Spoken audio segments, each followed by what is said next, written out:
국내 발생 신규 확진자는 52명이 확인되어 총 누적 확진자 수는 24,027명입니다. 신규로 54명이 격리 해제되어 현재 1,820명이 격리 중이며 위중증 환자는 104명입니다. 어제는 사망자가 4명 발생하였습니다. 희생되신 분들께 위로 명복을 빌면서 유가족 분들에게 애도의 말씀을 드립니다. 국내 주요 발생 현황을 지역별로 오늘 낮 12시 기준 통계로 말씀드리도록 하겠습니다. 집계 시점에 따라서 일부 변동이 가능합니다. 먼저 서울특별시 도봉구 다나병원과 관련해서 13명이 추가 확진되어 총 46명이 발견되었습니다. 다음으로 인천광역시 미추홀구 소망교회와 관련해서 4명이 추가되어 총 10명이 발견되었고, 부평구 지인 모임과 관련해서 지난 9월 30일 첫 확진자 발생 이후 11명이 추가되어 총 누적 확진자는 12명입니다. 다음으로 경기도입니다. 포천시 소망공동체 요양원과 관련해서 13명이 추가 확진되어 현재까지 총 14명의 확진자가 발견되었고, 용인시의 대지고, 죽전고와 관련해서 1명이 추가되어 총 9명이 발견되었습니다. 다음으로 부산광역시입니다. 북구 그린코아 목욕탕과 관련하여 1명이 추가 확진되어서 현재까지 총 14명이 발견되었고, 연제구 오피스텔 건강용품 사업설명회와 관련해서 10월 1일 이후에 3명이 추가 확진되어 현재까지 총 누적 확진자 수는 24명입니다. 다음으로 해외 유입 확진자는 23명이 발생하였습니다. 검역 단계에서 14명, 그리고 입국 후 지역사회에서 자가격리 중 9명이 확인되었는데, 추정 유입 국가로는 아시아가 12명이며 이 중 우즈베키스탄 5명, 필리핀이 4명입니다. 유럽에서는 우크라이나가 3명, 그리고 아메리카의 미국 3명 등으로 추정 유입 국가 순으로 나타났습니다. 행정안전부에서 운영 중인 안전신문고에 신고된 사례를 공유를 해드리겠습니다. 먼저 키즈 카페 내에 환기가 되지 않는 지하 1층에서 부모와 아이들이 일부 마스크를 착용하지 않거나 이를 제재하지 않는다는 신고가 접수된 바 있고, 또한 공중위생시설에서 사업주가 마스크를 착용하지 않고 출입자의 발열 체크나 명부 작성도 하지 않아 이에 대한 점검이 필요하다는 내용 등이 신고된 바 있습니다.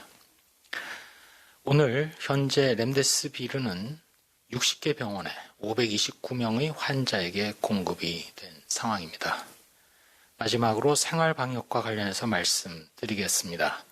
추석 연휴가 끝날 때까지 긴장을 놓지 말아주시고, 특별히 귀경 등이 시작되는 이때를 맞아서 가급적 개인 차량을 이용해 주시고, 휴게소 등 많은 사람이 모이는 공간에 최소 한도로 머무르는 것이 바람직하기에 필요한 간식 등은 미리 준비해 주시기 바랍니다. 또한 연휴 기간에도 선별진료소가 계속 운영되는 만큼 조금이라도 증상이 나타나거나 의심될 경우에는 코로나19 진단검사를 받아주시기 바랍니다. 운영 상황 등에 대해서 확인이 필요하실 경우 응급의료 포탈이나 보건복지부 지자체 등의 홈페이지 또는 129, 119 등을 통해서 운영 여부를 확인하신 후에 방문하시면 되겠습니다. 또한 연휴 기간이지만 주말을 맞아서 종교시설을 중심으로 예배, 미사, 법회를 포함한 모든 종교 활동은 비대면으로 실시해 주시고, 모든 대면 모임과 행사, 단체 식사 등은 자제해 주실 것을 요청드립니다. 끝으로 한 말씀 드리도록 하겠습니다. 오늘 통계에서 보시는 바와 같이 국내 코로나19 발생은 계속 감소 추세입니다. 그렇지만 조용한 전파가 여전히 지속되는 양상으로 의료기관이나 복지시설 등을 중심으로 폭발적인 집단 발생 가능성은 항상 상존하고 있습니다. 특별히 연령이 많은 고령층을 중심으로 해서 사망률이 지속적으로 증가하고 있는 상황입니다. 추석 전후로 이동과 만남, 그리고 접촉하셨을 때의 거리 두기의 실천 정도가 향후 10월 중순경 국내 코로나19 발생 상황, 그리고 나아가서 거리 두기의 정책 방향을 결정하게 될 것입니다. 그동안 우리 국민 여러분들께서 잘 해오셨고 희생과 고통을 참고 인내해 주셨기에 지금도 발생을 억제하고 있습니다. 앞으로도 잘 해낼 수 있을 것이라고 믿고 있습니다. 코로나19는 본격 등장한 지 채 1년이 안 된 상황이지만 우리나라는 소위 집단 면역 대책이 아닌 적극적인 개입 정책, 즉 추적 조사나 격리 입원, 신속한 진단 검사 원칙 아래에서 대응하고 있습니다. 현재로서 적극 개입 정책을 고수할 수밖에 없는 상황이기도 합니다. 그러한 근거로는 첫 번째로 아직도 코로나19에 대해서 모르는 게 많은 상황이기 때문입니다. 비록 작은 규모의 해외에서의 연구이긴 하지만 최근 젊은 운동선수, 특히 남성 운동선수를 중심으로 해서 심장의 코로나19 이후 합병증을 확인하는 사례가 보고되고 있습니다. 따라서 이제는 무조건 젊다고 해서 코로나19에 대해서 안전하다고 말할 수 없는 경과들이 확인되고 있기 때문입니다. 두 번째로 고령층에서의 치명률은 다른 연령대와 비교할 수 없을 정도로 높고 기저질환자도 매우 위험합니다. 그런데 이런 분들이 차지하는 비율이 대부분의 국가에서 특히 선진국을 중심으로 전체 인구의 3분의 1 정도가 됩니다. 즉 고위험군의 규모가 너무 큰 상황이기 때문입니다. 세 번째로 코로나19는 상대적으로 대표적인 동절기 호흡기 감염병인 인플루엔자보다 위험도, 감염력, 치명률 등이 높습니다. 이런 근거들 때문에 국내의 감염 규모를 계속 억제하고 고위험군의 인명피해를 막기 위해서는 현재까지 해온 것처럼 적극적인 방역, 또 의료 대응의 강화, 그리고 거리 두기의 단계를 조정하면서 유행에 대응해 나갈 수밖에 없는 상황입니다.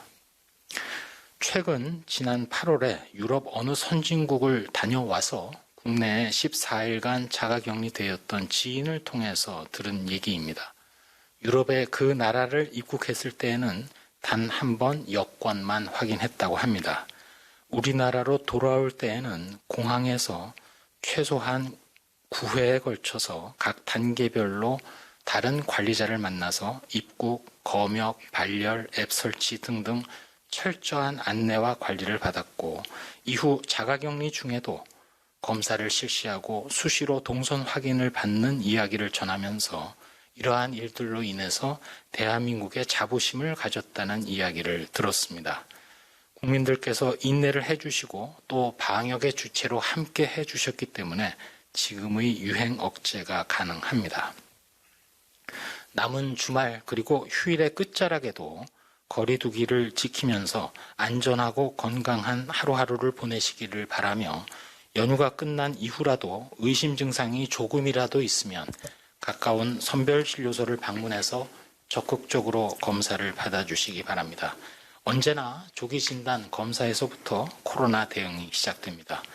마지막으로 지금 이 순간에도 전국 각지에서 코로나19 대응에 여념이 없으신 의료진, 그리고 일선 지자체의 대응 요원, 자원봉사자 등 모든 분들의 노고와 희생에 깊이 감사드립니다.